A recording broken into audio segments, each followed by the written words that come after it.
Hello students, welcome you all on CSC subject wise. Suppose करो बच्चे हमारी language L है,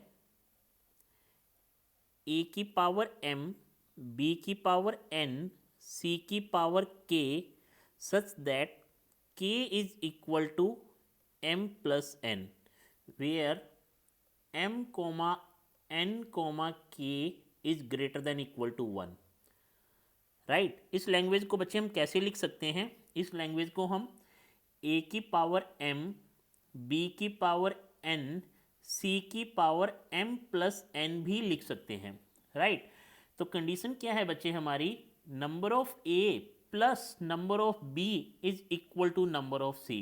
ए जितने आए हैं, बी जितना आया है, उनका समेसन जो होगा वो किसके इक्वल होना चाहिए? सी के। Means number of A plus number of B is equal to number of C.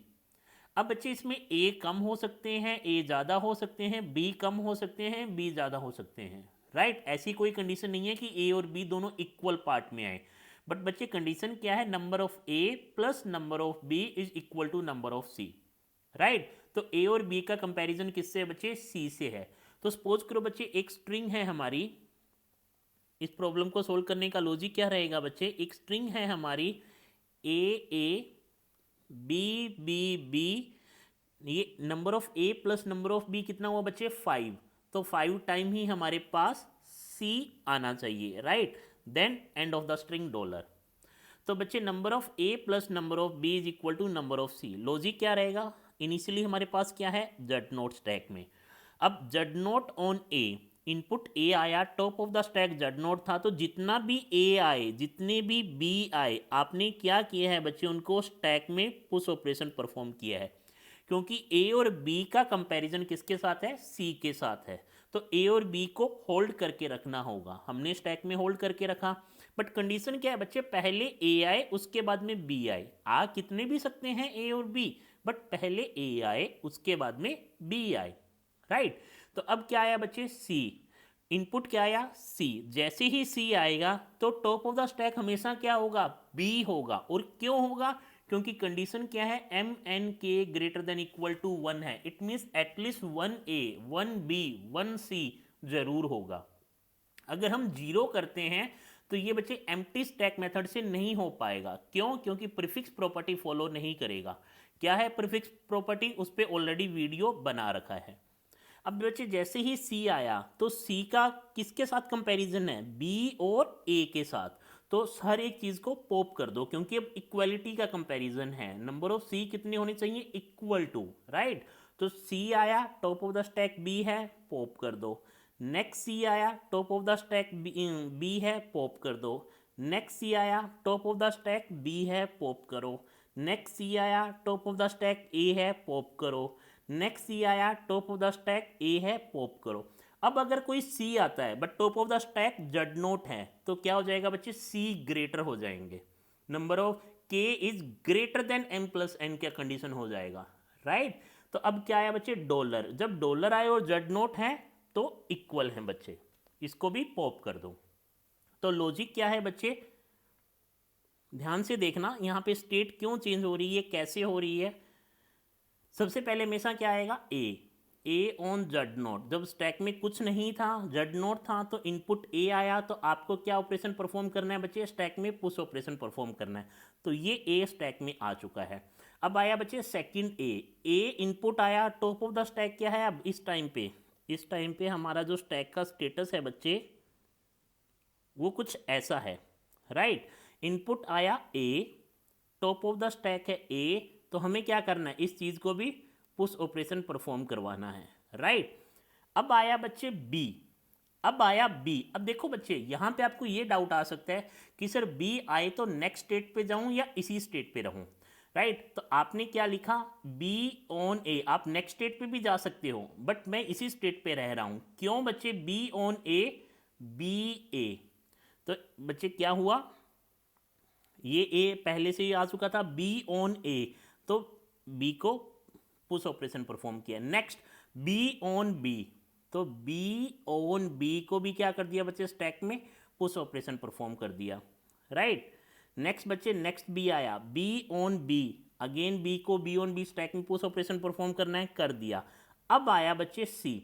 अब आपने स्टेट क्यों नहीं चेंज की? करता तो कोई दिक्कत नहीं थी, बट क्या अभी कोई दिक्कत है? कभी भी नहीं होगा बच्चे, क्योंकि दिक्कत कब आता बच्चे, जब कुछ ऐसा ट्रांजिशन होता A on B, stack already stack में बी है, उसके बाद ए आ जाता, बट अगर उस यहाँ नहीं आ सकता कभी भी। आ रहा है बच्चे समझ में? क्योंकि ए ऑन बी का मैंने ट्रांजिशन नहीं दिया है। उस केस में कोई ऐसी स्ट्रिंग भी आ सकती थी, ए बी के बाद में ए भी आ सकता था। अब देखो बच्चे, कभी भी बी आ रहा है, कभी भी बी आ रहा है, तो उस टाइम पे टॉप ऑफ द स्टैक क्या होगा? ए होगा, तो आपने बी को पुश करवा दिया। बट अब जब top of the stack B है, top of the stack B है, तो हमेशा बी ही आ रहा है, ए कभी भी नहीं आ रहा, राइट? इसीलिए बच्चे बी के बाद एक स्टेट इनफ है बच्चे, दूसरी स्टेट पे लेके जाने की कोई जरूरत नहीं है। आप लेके जा रहे हो कोई दिक्कत नहीं है, बट इसी स्टेट पे हो जाएगा, क्योंकि सारे ट्रांजिशंस अलग हैं। अब बच्चे आपके पास क्या आया? C. C on top of the stack हमेशा क्या होगा? बी जरूर होगा, क्योंकि M N K greater than equal to 1 है। तो सी ऑन बी आपको क्या करना है? काउंटिंग स्टार्ट करनी है, तो पॉप कर दिया। नेक्स्ट बच्चे फिर से क्या आ रहा है? फिर से अब देखना, अब ध्यान से देखना बच्चे, अब बी भी आ सकता है, ए भी आ सकता है, राइट? सपोज करो सिंगल बी होता, 4 टाइम ए होते, ये भी हो सकता था। तो उस केस में अगेन आपको क्या करना है? सी आया, सी ऑन बी भी आ सकता है, पॉप करना है। सी ऑन ए भी टॉप ऑफ द स्टैक हो सकता है, पॉप करना है।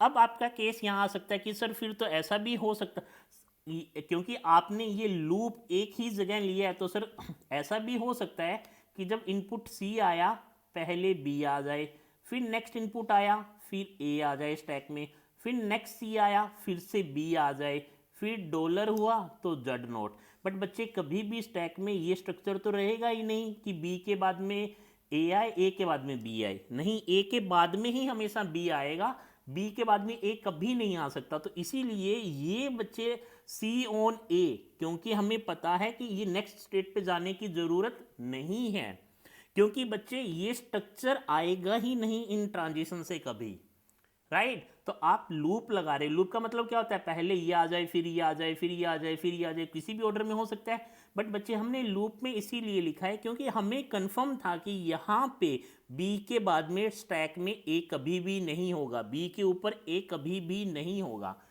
क्यों नहीं होगा? तो बच्चे सेम स्टेट पे ही रखा हमने। आ रहा है बच्चे समझ में? तो हर एक चीज को पॉप करने के बाद C on B, C on B pop हुआ, next C on B, C आया, top of the stack B है, पॉप हुआ, next C on B, pop हुआ, next C on A, pop operation, C on A, pop. अब आपको क्या मिल रहा है बच्चे? Dollar on Z naught. तो डॉलर ऑन जेड नोट भी क्या होगा बच्चे? पॉप कर दिया। एम्प्टी स्टैक मेथड से आपने चीज़ों को एक्सेप्ट करवा लिया। आ रहा है बच्चे समझ में?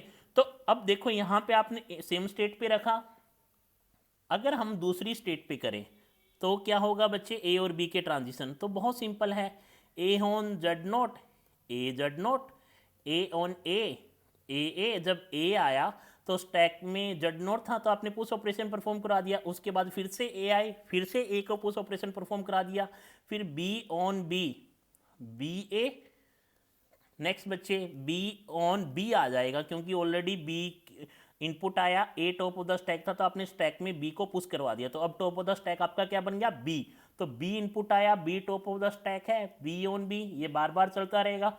अब क्या है आपके पास? C, C on B pop किया, फिर सी ऑन बी पॉप किया, उसके बाद सी ऑन ए पॉप किया, फिर और भी हो सकता है, सी ऑन ए पॉप किया, फिर बचे dollar on Z not, again pop किया, और आप एम्प्टी स्टैक मेथड से ये एक्सेप्टेंस हो गया, या फाइनल क्यू फाइनल भी लिख सकते हो यहाँ पे।